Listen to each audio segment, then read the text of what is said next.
According to the Harvard Medical School, on average, smoking reduces a person's lifespan by 10 years. But did you know that if you keep on consuming media the way you do, within 60 years from today, you will have lost nearly 10 years of your life to media? In a recent study I conducted here at BYU, I discovered that on average, we as BYU students spend 2 to 4 hours a day on media. 100% of us are Facebook users, 86% of us use YouTube, and well over half of us use Netflix, Instagram, and Amazon Prime on a regular basis. I am a student like you, and I have spent my hours in social media. However, recently I have decided to reclaim my time. I see many of my peers miss out on meaningful opportunities because they are lost in media. Now, I'm not saying that all media is bad, because it's not. Rather, I am suggesting that the emphasis we give to media is a problem. It is our allotment of time that needs to change. I am here to plead with you today to cut back on your use of media so that the opportunities of life may open to you. I wish to show you that media can imprison you, but through making changes in our daily habits, we can live a more empowered life. Many of us are a part of the I generation. iPods, iPads, iPhones, iWatches. How appropriate. We use these to communicate and to perform daily tasks, sometimes in the middle of class and sometimes in the middle of a conversation. Our misuse of media comes at a high cost. Our use of media directly correlates to increased depression and lower GPAs. In 2016, a study done by the National Institute of Mental Health found a correlation between increased media use and increased depression in young adults aged 19 to 32 living in the United States. A separate study published in the Brown Daily Herald records a correlation between lower GPAs and higher media use. If this is not enough, we have been warned by an apostle about our use of media. Elder David A. Bednar, who surprisingly enough encourages young adults to use media for good, has also warned about it becoming a huge time waster.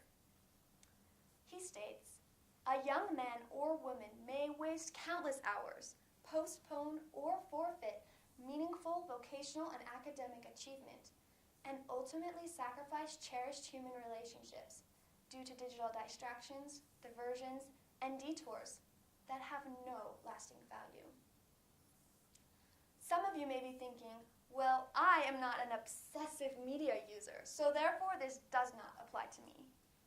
But if we are really honest with ourselves, we don't have to be obsessively using media for it to get in the way of meaningful things. Doctrine and Covenants states we should be anxiously engaged in a good cause and do many things of our own free will. Many of us use media as a way to relax, saying it will help us do better in things later on. However, when I research what experts say about relaxation, not one of them mentions media. The Harvard Medical School recommends things like aerobic exercise, breathing exercises, or talking with your friends as a way to truly rejuvenate yourselves. Recently, I have decided to cut back on my use of Facebook and media. In my free time, I went on a hike. I started a new book. And I even went on a date. I have been spending real time with real people instead of scrolling through life on the sidelines. We are to be anxiously engaged, and I am here to invite you to do such. Join me today in establishing healthier habits in your use of media. From now until the end of finals, I invite you to pick the media you use the most. Facebook, Netflix, YouTube, you name it. And cut back. Take a break. You deserve it. Imagine what life would be like when you actually start living it. You'd be ready for your finals instead of cram sitting after watching your favorite TV shows. You'd get to have personal, meaningful, face-to-face conversations with people you'd love. And you'd finally get to take that hot date out that you've been Facebook stalking all semester long. Think about it. This is about your performance in school, your health, your happiness, and your life. You don't want to lose 10 years of your life. That's why you keep the word of wisdom. You also also don't want to lose 10 years of your life to media. That's why I'm inviting you to join me today in establishing healthier habits of your media use, so that the opportunities of life may open to you. Let us follow the counsel of our leaders. As President Thomas S. Monson says, decisions determine destiny. What will you choose?